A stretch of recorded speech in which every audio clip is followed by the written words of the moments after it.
noite, espero que vocês estejam bem. Então, como eu disse para vocês na aula anterior, nós vamos falar sobre o sistema tático agora no modo ofensivo. Espero agregar para vocês da mesma forma que nós demos início ao sistema defensivo, né? Eu acredito que vocês vão ter um pouco mais de facilidade de poder entender. E dentro disso, eu vou estar passando para vocês algumas fases do ataque, alguma colaboração dentro de posicionamento do jogo, trocas de circulação. Então, a gente vai abordar bastante a parte ofensiva nessa etapa aqui da nossa disciplina, ok? Bom, então nós vamos iniciar pelas fases do ataque no handball. Então, nós temos que saber que as fases do ataque, sistema de jogo do handball, ele pode estar dividido em duas etapas, né? Ele pode ser organizado da seguinte forma: durante um contra-ataque, né? O contra-ataque ele pode ser definido como sendo uma passagem rápida da defesa para o ataque, e essa passagem ela pode ser realizada com um jogador a mais, né? No caso, eu optar por um jogador a mais indo para o ataque, que no caso pode ser o goleiro também. E o contra-ataque é uma consequência da perda da bola por parte do adversário. Então, no caso, ele perdeu a bola ou arremessando para o gol, ou numa troca de passes, enfim. E esta também é uma importante arma que o ataque tem para as equipes, né, de jogos coletivos, dentre eles o handball, que pode ser realizada de duas maneiras distintas. Então, vamos lá. Uma das maneiras é efetivar através de um jogador que consegue a posse de bola e sai sozinho em direção ao gol do adversário. Então, vocês sabem disso, porque vocês viram isso também no basquete. Então, essa é uma das possibilidades. Então, esse é chamado efetivado através de um jogador que consegue roubar a bola e sair sozinha em direção ao gol. Uma outra é efetivado também realizado através de um passe de longa distância que tenha sido executado pelo goleiro companheiro, no caso, um goleiro linha, né? Que a gente utiliza o goleiro linha. Então, ela pode ser um passe de longa distância, lembra que a gente aprendeu sobre os passos? Então, aquele passe parabólico, um passe de longa distância, que nesse momento do passe há uma posição do campo de defesa, no campo de defesa. Há um jogador posicionado, no caso, no campo de defesa. Então, o contra-ataque ele pode ser efetivado dessas duas maneiras, né? Ou, no caso, algumas conseguem reestruturar a equipe e ir direto para o contra-ataque. De certo que não seria tão rápido como se fosse feito por um jogador que sai sozinho quando rouba a bola ou um passe de longa distância realizado pelo goleiro linha. Depois, nós temos o contra-ataque sustentado, né, que eu coloquei para vocês. Esse tipo de contra-ataque ele é caracterizado pelo fato de ser organizado e após que uma equipe adversária ter conseguido evitar um gol, e é nesse momento que o time que está contra, no caso, com a desorganização da equipe adversária, tenta, vamos colocar assim, surpreender a marcar para marcar o gol. Então, o contra-ataque sustentado, o objetivo, o foco principal dele é o fato da equipe, após a equipe adversária ter conseguido evitar o gol, então a minha equipe evitou o gol, eu vou sair para o contra-ataque, eu consigo sair com a equipe organizada. E aí, nesse momento, o time que está contra a equipe adversária, ela está desorganizada. E aí é nesse momento que eu vou tentar surpreender e marcar o gol. Se o adversário, no caso, consegue evitar a marcação do gol, pois a defesa ainda está desorganizada, é uma sorte. Mas, geralmente, esse contra-ataque ocorre quando a defesa está desestruturada, desorganizada e ela acaba tomando sim o gol, né? Então, essa tentativa de contra-ataque sustentado se dá de duas maneiras. Então, eu vou pôr para vocês também, né? Então, tem o contra-ataque e o contra-ataque sustentado. Então, essas duas maneiras, uma delas é por intermédio de um arremesso de meia distância, executado no caso pelo armador da equipe, executada por intermédio de um passe feito por um jogador que está, no caso, na zona de arremesso em direção à linha dos 6 metros. Então, consequentemente, o contra-ataque já está sendo feito, então ele está entrando pela linha lá dos 6 metros, e aí ele vem com um arremesso ali da linha dos 6 metros. Caso não seja possível marcar o gol de contra-ataque, né, ou no contra-ataque sustentado, uma alternativa que pode ser coerente é organizar um novo ataque.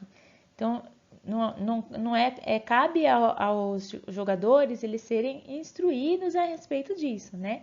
Então, dele poder iniciar um novo ataque no caso de uma possibilidade de tomar um contra-ataque numa tentativa de gol desestruturado.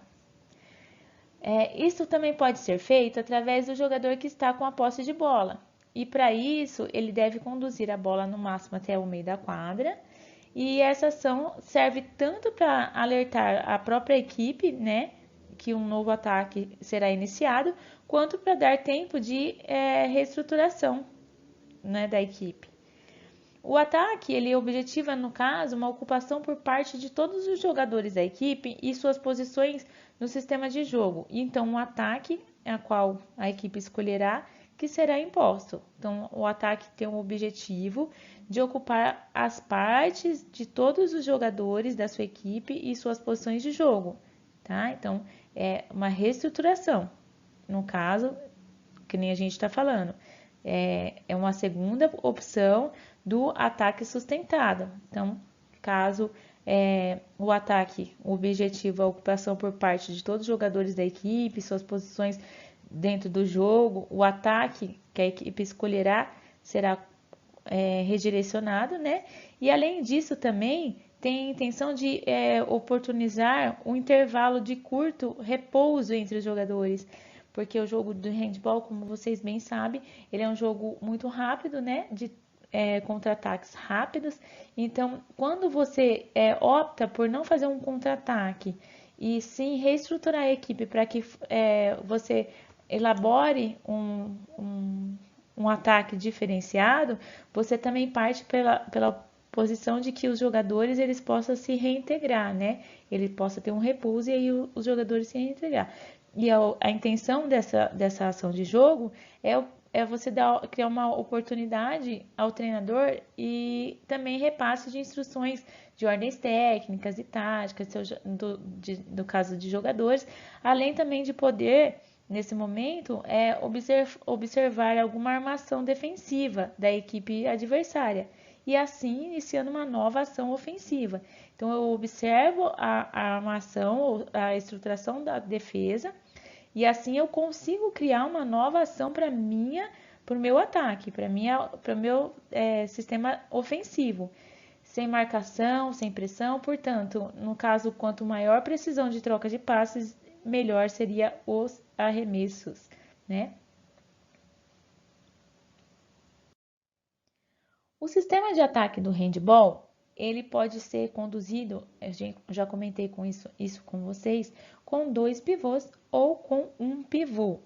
No caso, quando eu utilizo um pivô apenas, eu posso utilizar 2 tipos de sistema tático de jogo, o 3-3 ou o 5-1, tá? Que aí o pivô fica à frente, no caso, no meio da frente de gol. Quando eu utilizo o ataque com 2 pivôs, eu posso utilizar o sistema 4-2, como a gente já falou, do sistema 4-2, e o sistema 2-4, que eu comentei com vocês, que nós nem estudamos ele não é muito utilizado, mas ele também é um trabalho com 2 pivôs, né? Mas é um sistema que hoje não é muito utilizado. Então, vamos entender que é o sistema de 2 pivôs, seria o 4-2. Esse sistema, eles se subdividem em 2 tipos, né? O jogo de ataque posicionado e o ataque com trocas de circulação, como eu falei para vocês lá no começo. Vamos ver como funciona esses dois tipos de ataques.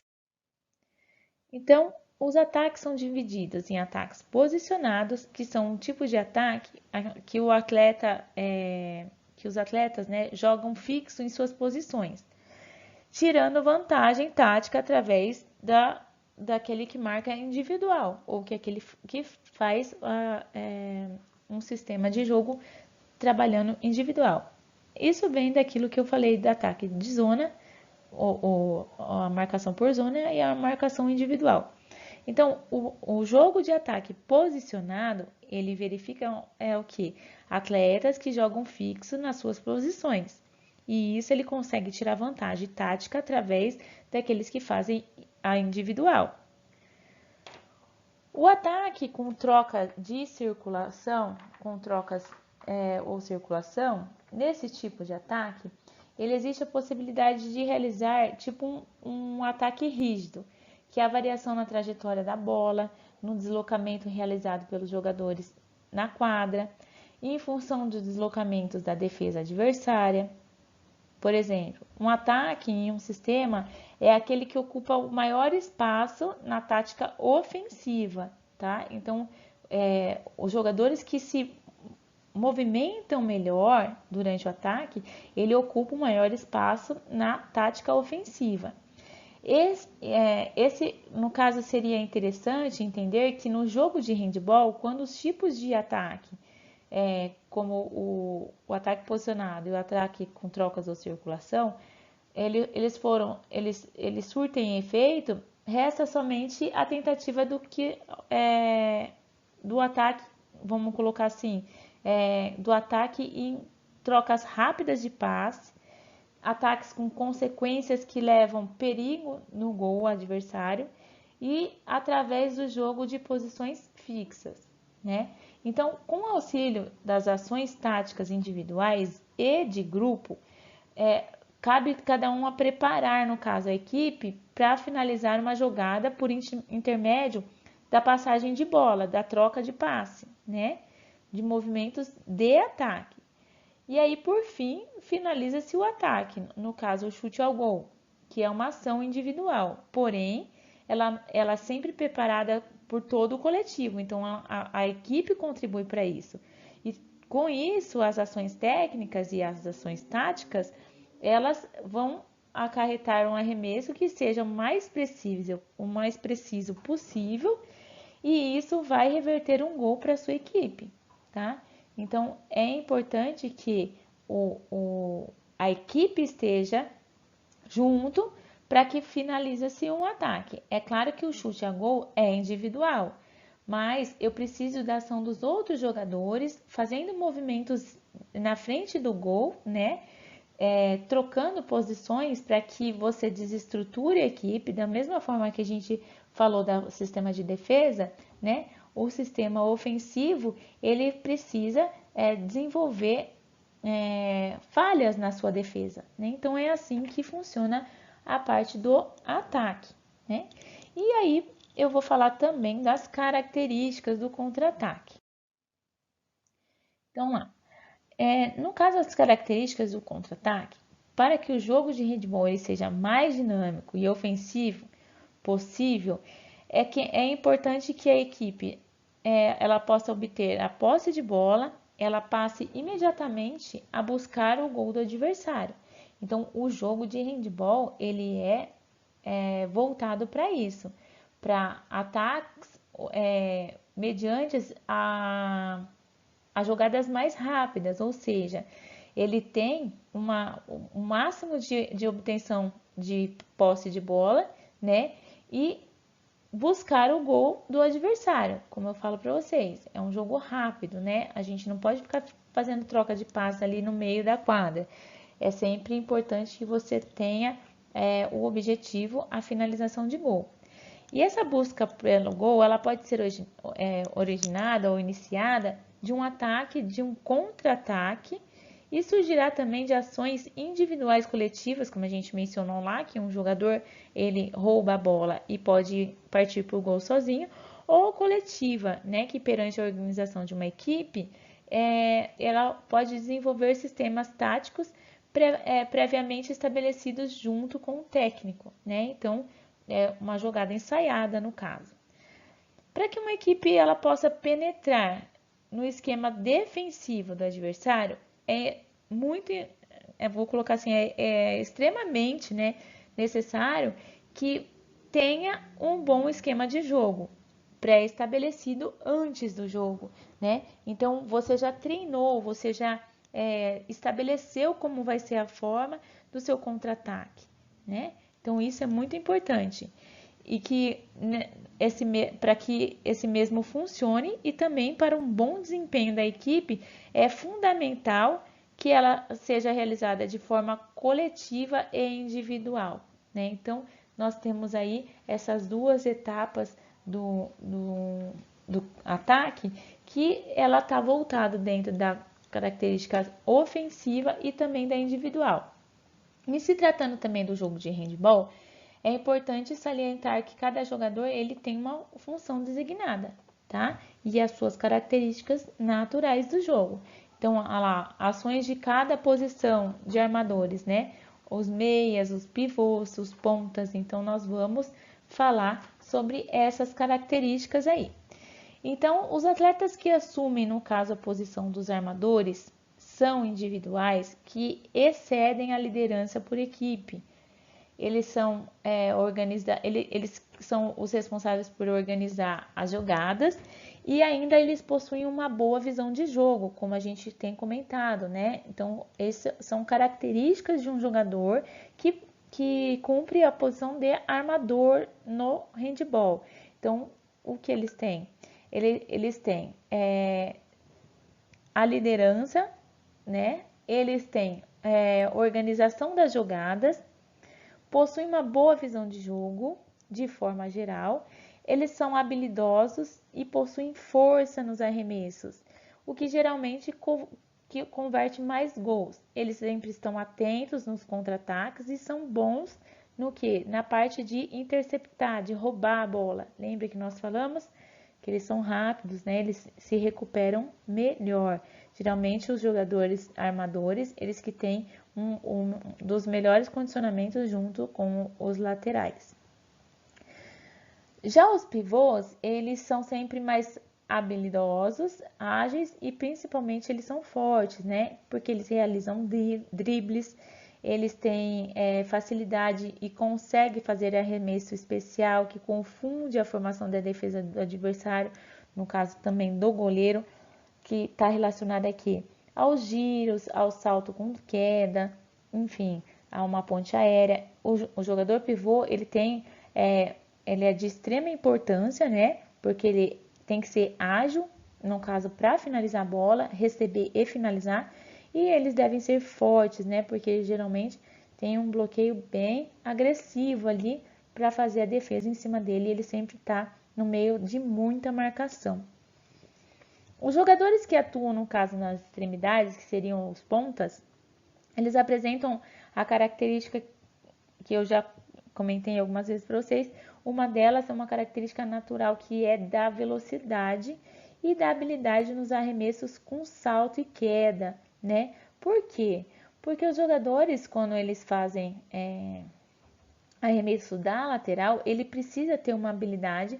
Esse salto em queda vai aproximá-lo mais do gol, né? Porque ali na linha de fundo, na lateral, eles têm uma desvantagem, por isso eles precisam ser habilidosos, né? E ter essa facilidade em arremesso de salto com queda.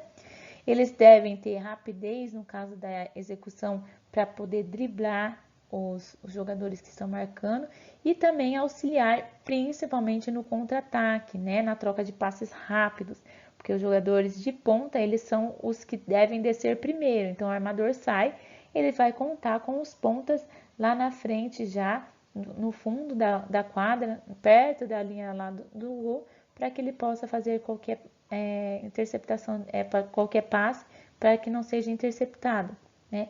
Lembrando também que os jogadores que atacam pela direita, eles são canhotos, né?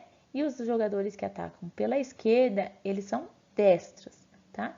Geralmente, os ataques realizados pelos laterais são ataques que fazem a bola fazer movimentos de rosca, né? Para poder driblar o goleiro, otimizar mais gols, né? No caso, marcar mais gols. Bom, então é importante que além de eles serem importantes para a finalização do gol, né?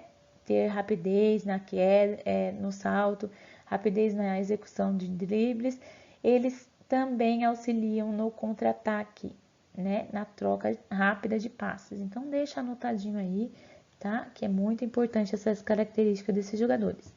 A tática de jogo também, ela pode se dar na performance da equipe de acordo com a qualidade individual de cada jogador, né? Então, ela pode ser diversa, no caso, dentro de uma formação de uma equipe de handball, mas ela tem a otimização de performance da equipe de acordo com as qualidades individuais de cada jogador. E isso é muito importante para você determinar quem vai ser o ponta, o meia, o pivô, enfim. E a armação das jogadas, ela também fica por conta dos jogadores que atuam fora da área do tiro livre, né? Então, por exemplo, no 6-0 não tem, mas as outras opções de sistema tático de jogo, ela é importante que a armação ela fique por conta sempre dos jogadores que atuam fora da área, porque eles têm uma visão melhor, né? E preferencialmente os jogadores que atuam no meio da quadra, que são também jogadores que estão incumbidos aí de realizar variação no ataque e a fim de também posicionar boas condições de arremesso para o colega de equipe. Então essa variação aí ela pode ocorrer tanto no meio da quadra quanto nas extremidades. E isso os jogadores não atua de forma fixa, né? Então ele precisa também ser flexível para que ele possa estar trabalhando dentro de todas as extremidades aí da quadra. É muito importante. Caracterização da equipe no ataque. Então aí, como eu coloquei para vocês, o ataque posicional. O ataque posicional, né, na verdade, é aquele que utilizam no caso a bola e fica de fora do jogo durante um pequeno tempo, ou seja, num lateral. Então, assim, é interessante vocês entenderem que o ataque é também muito utilizado quando a defesa adversária é muito veloz e se arma rapidamente à espera do ataque ou do contra-ataque. Adotando também um sistema de posicionar os jogadores no campo de ataque, ele pode utilizar também passes longos que surpreendem a defesa e consiga também encontrar qualquer jogador em boas condições para poder fazer um arremesso para o gol do adversário.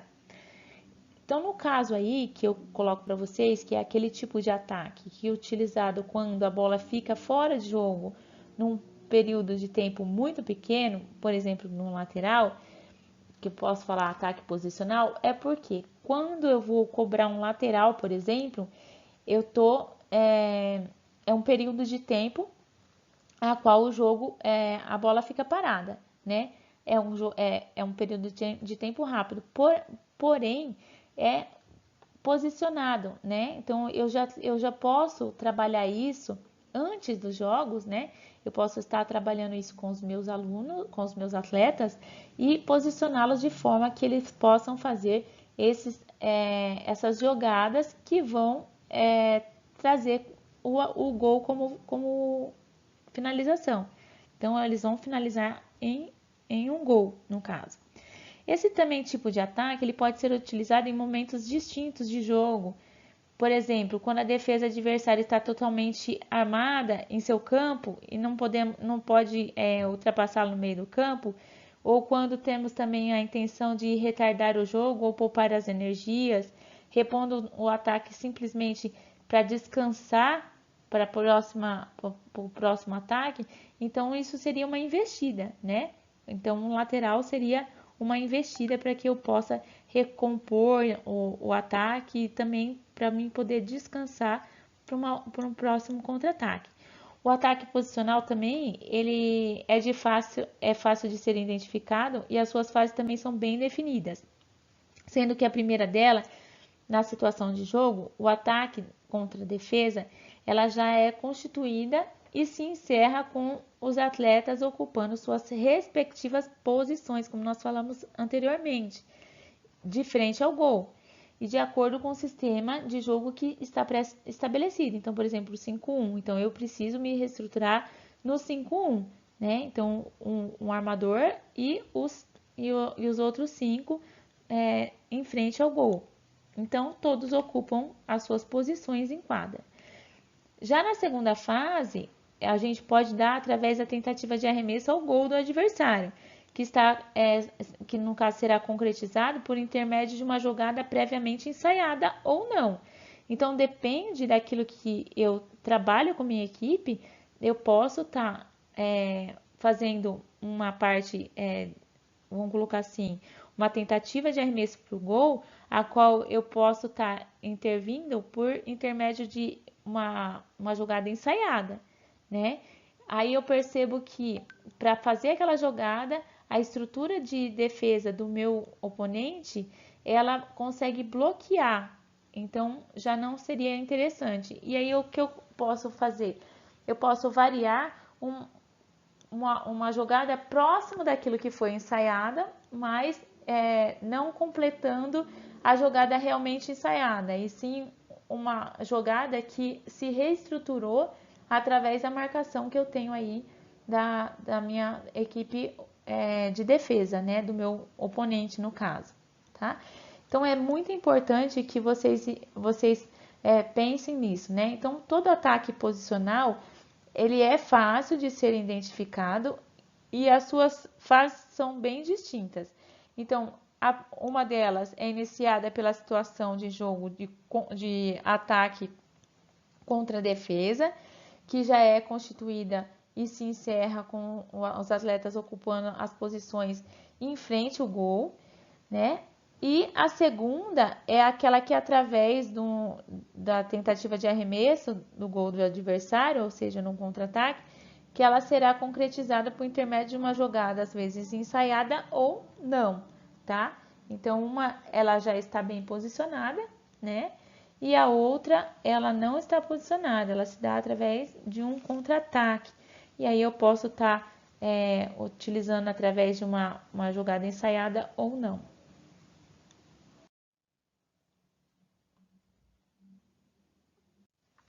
Características técnicas das posições. Então aí eu tenho os pontas, os meias, os armadores centrais, os pivôs e os goleiros. E eu tenho cada jogador, ele se dá por uma característica, né? Então, qual seria essa característica dos meus jogadores? Então, os pontas, ou no caso a gente chama de extremas, né? Porque eles atuam ali nas extremidades da quadra, nas laterais, bem próximo das linhas laterais, e em conjunto com a linha do fundo, né? Eles são jogadores que normalmente dão início às ações de ataque da equipe. E isso possui uma característica de serem ágeis e velozes, como nós viemos falando durante todo esse tempo, né? Então, os laterais, eles são jogadores normalmente que dão início às ações de um ataque. Eles são também extremamente necessários, no caso, eles possuem um excelente arremesso em ângulos fechados, como a gente vem colocando aí, eu venho falando para vocês, né? Então, lembrando que o jogador que ataca pela direita, ele geralmente é canhoto, né? Ou ele tem domínio com a esquerda para fazer os arremessos, porque é difícil de se encontrar jogadores que realmente são canhotos, eles se adaptam com a canhota para poder ocupar a posição de titular, no caso, né? Então a gente vê muito isso. Então é necessário que esses jogadores eles possuem um excelente arremesso em ângulos fechados e também visto que a posição que eles ocupam em quadra exige ainda de uma extrema habilidade para quê? para direcionar o chute em direção ao gol. Por isso que eles conseguem fazer eles conseguem não, eles são jogadores que fazem muito os arremessos em queda, que eles são de extrema valia para a equipe, né? Eles auxiliam nos contra-ataques aí em velocidade e também, principalmente, quando eles se posicionam aí bem para poder estar recebendo e acelerando o ataque da equipe. Já os meias, eles são considerados os jogadores mais fortes da equipe, que normalmente eles são também os mais altos, né? Então, os meias são jogadores mais altos, que também possuem os mais fortes arremessos, porque eles arremessam de média e longa distância, às vezes de curta, enfim, são jogadores fortes de arremesso. E eles são jogadores mais altos do time. E como características mais marcantes aí, no caso de um meia, eles possuem os arremessos e passes geralmente que resultam para o gol da equipe. Então, portanto, eles são muito perigosos e também extremamente ofensivos, né? Os meias são jogadores que são mais ofensivos, eles atuam melhor no contra-ataque ou no ataque do que na defesa, ok? Não esquecendo dessas características, é muito importante, né? Então, para você dividir sua equipe, você vai ter que analisar os jogadores mais altos, eles são voltados, eles devem ser jogados para o meia, né? E também por possuir arremessos fortes, finalizações fortes e precisas, tá ok? Daí depois nós temos os armadores e centrais. Os jogadores que são nomeados de armadores são aqueles que são responsáveis por quê? Por realizar bons passes, né? À procura de qual jogador?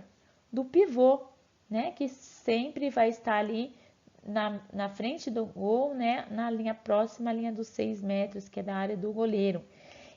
Esse jogador também, os armadores centrais, eles devem também, em momentos de marcação no pivô ou desmarcação nele, arriscar um arremesso de longa distância ou arremessos com corrida e salto, né? No caso, com corrida e queda, enfim, simulando que ele está fazendo uma jogada ou armando uma jogada, ele percebe que o próprio jogador, o pivô, ao qual ele sempre finaliza a troca de passes no pivô, ele percebe que o pivô está muito marcado, então ele deve arriscar arremessos de longa distância ou arremessos no caso de corrida com salto, enfim.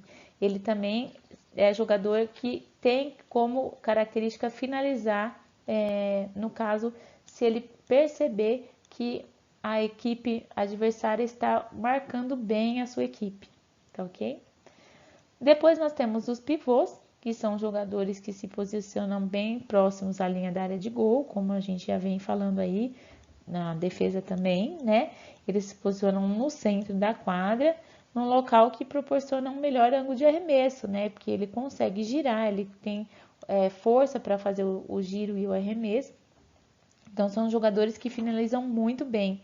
Então, é importante que eles se posicionem no centro da quadra, né? De frente para o gol, mais próximo, para ali o máximo, sempre estar arremessando próximo ali dentro da área do gol mesmo. Eles são jogadores também que possuem habilidades boas para realizar arremessos especiais, como arremessos de giro, como eu mencionei, arremessos com saltos, quedas e também arremessos com reversão, né? Então, depois vai ser passado para vocês algumas finalizações de chute ao gol, para vocês terem noção como são feitos arremessos com saltos, giros, quedas e reversão. Então, o pivô é um jogador muito importante para finalizar a jogada aí. Então, como a gente estava falando da parte lá do ataque organizado, né? Então, o ataque posicional e o ataque organizado, vocês precisam entender que cada jogador tem a sua posição, o seu desenvolvimento, então, em quadra. E o jogador pivô, ele tem essa característica maior, né? Que ele é um jogador que se posiciona mais próximo à área de gol para buscar o melhor ângulo de arremesso aí, e ele tem uma ótima habilidade para arremessar, né? Essa é a maior habilidade do pivô.